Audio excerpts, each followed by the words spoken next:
Бие сүтінде сиыр сүтіне қарағанда көп дәрумен болатындығы дәлелденді.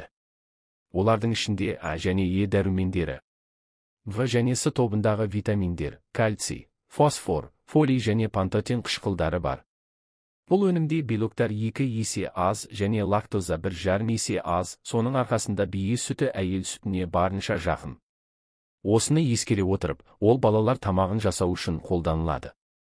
Бұл өнімдегі ақуыздар әлдеқайда тез және жақсы сіңеді. Нағыз қымыз қымбат және ерекше талғаммен таңдалады. Тірі қымыз сақтауға жатпайды, демек, өнеркәсіптік өндіріске де жатпайды. Қымыздың артықшылықтарына тоқталсақ. Бірінші артықшылығы. Иммунитетті арттырады. Қымыз құрамындағы С дәрумені иммундық жүйені нығайтады және организмнің қорғаныш функцияларын күшейтеді, вирустар мен инфекциялардың жағымсыз әсерімен күресуге көмектеседі. Ертеректе адамдар емдік сусын мен симбиозды, С витаминінің өткір жетіспеушілігінен болатын ауру, емдегені тегін емес. Екінші артықшылығы. Тістер мен сүйектерді күшейтеді. Дала тұрғындарының ежелгі сусынында организмнің тіршілік әрекеті үшін маңызды макроэлементтер, сүйектер мен тістерге пайдалы әсер ететін кальций мен фосфор бар. Үшінші артықшылығы. Қан айналымын жақсартады. Бие сүтін үнемі тұтынған кезде қан айналымы жақсарады.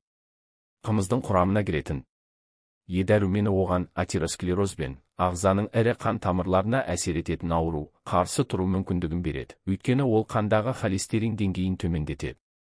Ертеде дәрігерлер анемияны қымызбен емдеген. Төртінші артықшылығы. Жүйкені күшейтеді. Бұл сусынның құрамында тиамин, В1 витамині бар. Ол жүйке жүйесінің жұмысына жақсы әсер етеді. Бесінші артықшылығы. Потенциалды жақсартады. Еркектерге арналған пайдалы ақпарат қымыз потенцияға жақсы әсер етеді. Бұл сусын сонымен қатар органдардың регенерация процестерінің жылдамдығын арттырады. Алтыншы артықшылығы. Гастритті емдейді. Қымыз асқазан жараларын, гастрит, ұйқы безі ауруларын емдеуде сәтті қолданылады. Мұны қымыздың құрамындағы пантотен қышқылының құрамымен түсіндіруге болады. Сондай-ақ қымыз тамақтан улануға пайдалы. Жетінші артықшылығы. Теріні әдемі етеді.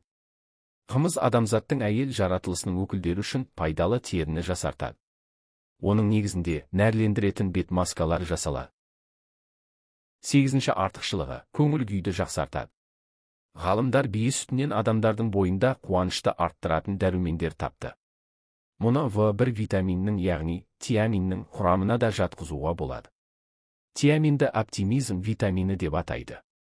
Бұл дененің қалыпты өсуі мен дамуына, ас қорыту және жүрек қан тамырлары жүйесінің дұрыс жұмысына көмектеседі, майлар мен көмірсулар алмасуына қатысады. Тоғызыншы артықшылығы. Туберкулезді емдейді. Сонау 19 ғасырдың ортасында дәрігерлер бие сүтін өкпе ауруларын емдеуде қолдана бастады. Дәрігерлер көбінесе күдікті науқастарға қымыз тағайындайды.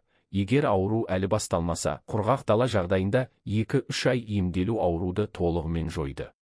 10-шы артықшылығы. Қатерлі ісіктің алдын алуға қызмет етеді. Емді қымыздың құрамында фолий қышқылы да бар, бұл ісіктің пайда болуына жол бермейді.